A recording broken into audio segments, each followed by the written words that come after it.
Welcome to Dateline SAU, your source for the latest news and sports from St. Ambrose University. I'm Ryan Sandness. And I'm Kyel Alexander. On February 7th, Iowa Governor Kim Reynolds lifted mask restrictions in the state. But the Dean of Students at SAU says that won't affect the university's COVID policies. Students this semester have been really exceptionally good at maintaining protocols and sticking to the safety guidelines, and there are always exceptions. My advice to students off campus, and really everybody, is to just continue to practice the same guidelines that we've been practicing since summer. In the fall, St. Ambrose launched the Be Safe, Be Responsible promise. The campaign requires students, faculty, and staff to wear masks, maintain social distancing, and avoid large groups. This semester, a fine system was also put in place. It gradually increases per offense. It starts at $50 and can make its way up to $200. Multiple violations can result in harsher punishments, such as being kicked out of housing. COVID vaccinations in the state of Iowa are in Phase 1B. Dateline SAU's Lindsay Voss explains who's currently eligible to get the vaccine and why some are finding it difficult to get their doses. In Iowa, Phase 1B of COVID vaccinations include adults 65 or older, adults with underlying health conditions, and frontline workers, including K-12 educators. Post-secondary teachers were left out. The university administration was supposed to be looking into how that would proceed at the university. And in fact, in one of the meetings, it was mentioned that they were basically lobbying the governor's office to get university staff and faculty included in with the educator pool. At that point, I'd asked, and in fact, I've asked this at several WebEx meetings with administration, if we would ever have an organized vaccine site on campus, especially since we have this health sciences program. And at no point did anybody seem to think that was going to happen. Some have found the differing guidelines from state to state frustrating and at times confusing to understand. Well, it seemed pretty obvious to me that they started with very large groups. So I'm quite a bit above 65. And it seemed to me that, doing the nursing homes and then picking people over 80 or people over 75 and doing it that way, when they immediately went to 65, well, that was, almost 30% of the population.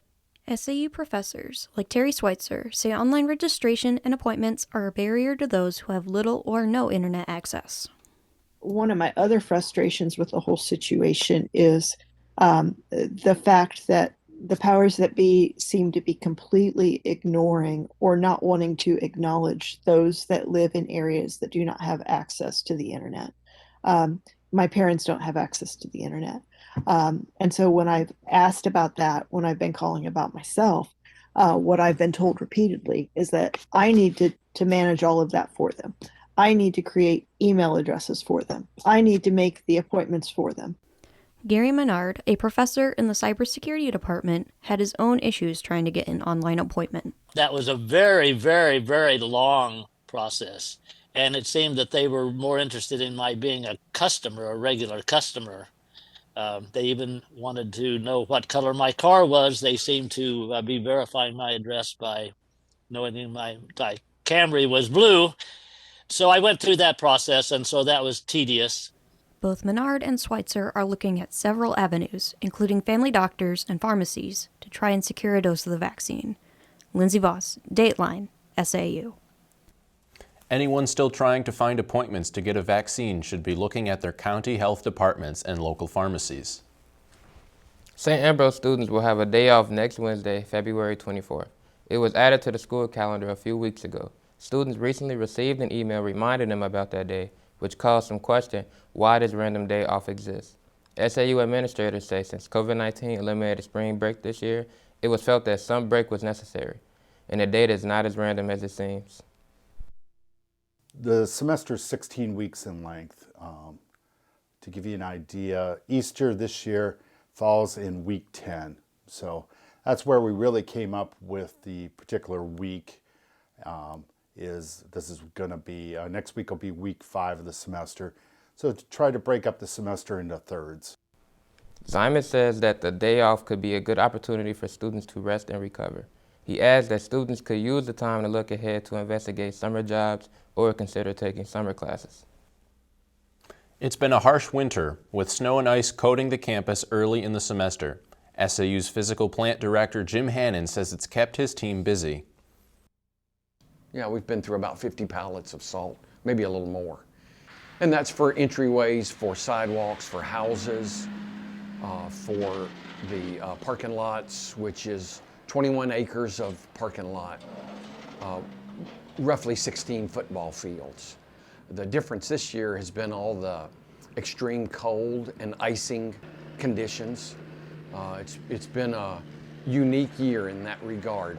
Lots of our work will take place as the lots are emptied up or early in the morning before commuters come in or employees. I think we've been dealt a wild hand this year, and we've tried to stay up with it best as possible.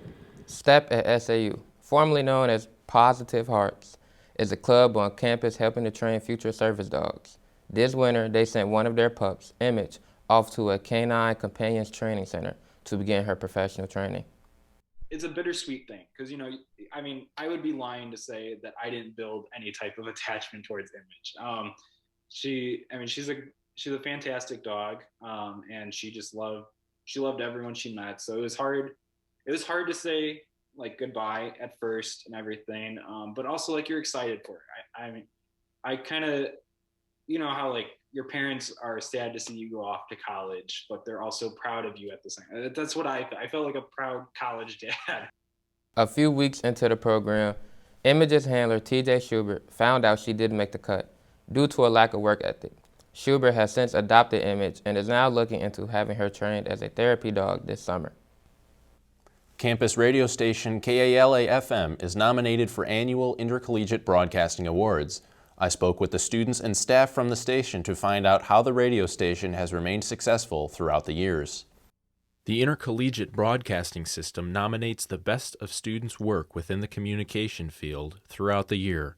KALA-FM continues to excel in the categories of sports and news coverage and best radio drama, which is new for them this year because of the pandemic. Operations Manager Dave Baker is impressed by the quality of all the schools nominated. Well, I'm impressed, first of all, by the fact of the quality of the schools that are in the Intercollegiate Broadcasting System, and that KALA has been honored at all or given any kind of credit in the past has been just fantastic, because there are thousands of schools represented in this organization all across the world. So we're just glad to be a part of that. We're very proud of our students and the work that they've done. Some of the schools nominated are much larger than St. Ambrose and are located in much bigger metropolitan areas with larger audiences to broadcast to. Baker is thankful KALA is able to interact with these schools. I think it's important that things like the Intercollegiate Broadcasting System, when you come together with other schools and other students and their student faculty advisors, you learn the struggles that they're having or the successes that they're having. You can kind of assess yourself and see where you are. KALA has been nominated for the IBS Awards in the past, and they've had their fair share of success. In fact, Student Award finalists still work at the radio station. I think what I've improved the most since I've started freshman year was just the ability to kind of get a wide range of thoughts. Junior Logan Howell has co-hosted a sports talk show for KALA since his freshman year called Unsportsmanlike Conduct. This is his second consecutive nomination. Howell enjoys working for KALA-FM outside of his radio show and the people he works with. KALA has been great. Dave Baker and then also Shelby, they've been such a good help. Every step of the way, anything I've needed, they've helped me out. When it comes to IBS, they've always been ones to help get that sorted and sent to them and get those nominations in there. And they're just the best. They're the best to work with, and they really make the radio station a great place to be. Howell has continued his radio show with sophomore David Meyer after his co-host Brad Burton graduated in 2020. The IBS conference is set for the beginning of March. The winners of this year's IBS competition will be announced during the conference. St. Ambrose is hosting a virtual career fair on February 25th. It's happening on a virtual platform called Handshake. Students can drop into group information sessions with local employers on a one-on-one video chat. This is the second time the career fair has gone virtual for the event. The Quad Cities College Career Fair is the largest career fair we host and is hosted in both the fall and the spring. It's hosted with 4 other local colleges and typically draws 80 or more employers and hundreds of students. Internships and part-time and full-time employment positions will be available. To register for the event, go to www.joinhandshake.com to create a Handshake account. You can then click on events and search for Quad Cities College Career Fair 2021. Coming up after a short break, after a rough start, the men's volleyball team is on a roll. And the Fighting Bee basketball team celebrates senior night in a big way at Lee Loman Arena. Dateline SAU's David Meyer will have highlights and more coming up after the break. On Dateline SAU.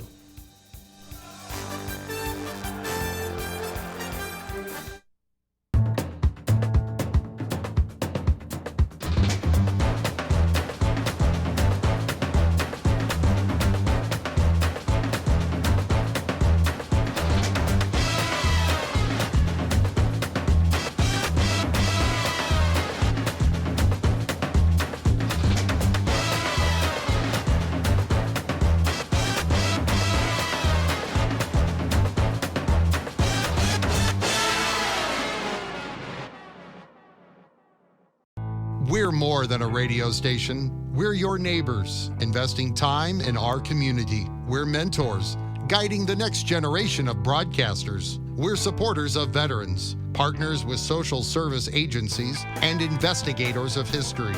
We're dedicated sports fans. We're committed to the stories that make the Quad Cities unique. We are KALA Radio, 88.5 FM, 106.1 FM. Turn it on, turn it up.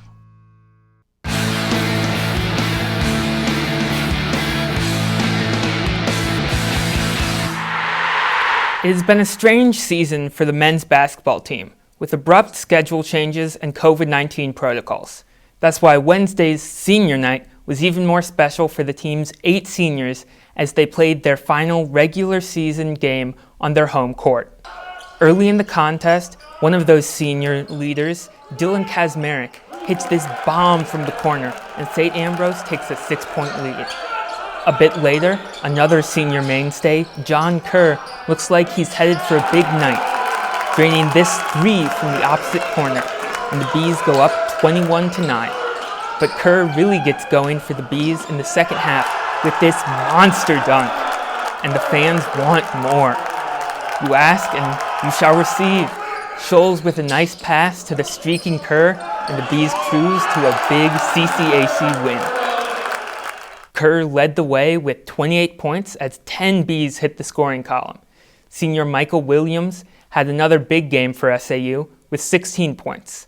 The team finishes up with a road game at Governors State before heading into conference tournament play. The St. Ambrose women were looking to celebrate as well versus Cardinal Stritch. It was Coach Krista Van Howen's birthday, and she got an early present. Out several weeks with a hand injury, Kylie Robleski returned to the lineup and made an impact. But this one was shaping up to be a defensive battle. Here, Abby Lindquist hits this big 3 to keep it close. Still in the first half, with the shot clock running down, Maddie Cash hits this floater and the Bees go up by 5. We go to the game's final seconds.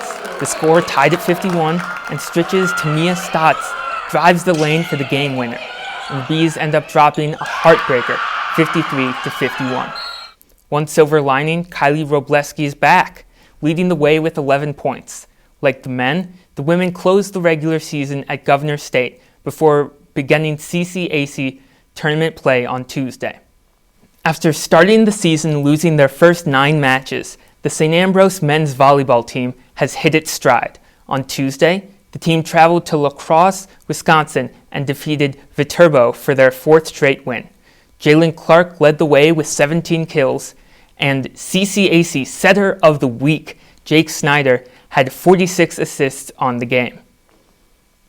The St. Ambrose indoor track teams closed out the regular season with a strong showing, when they hosted the COVID season finale. The women finished as the meet runner-up out of 5 teams, while the men placed third in their 5-team field. B junior Megan Jansett was named the CCAC Women's Indoor Track Athlete of the Week after taking gold in both the 200 and 400 meter dash events. And that's it for sports this week. I'm David Meyer. And that's all we have for you on this edition of Dateline SAU. We'll be back next week with the latest news and sports from St. Ambrose University. Remember to check out the SAU TV Facebook and Instagram pages for our newscast, late-breaking news, and more. You can also find news stories and videos on The Hive at sauthebuzz.com. Thanks for watching. We'll see you next week.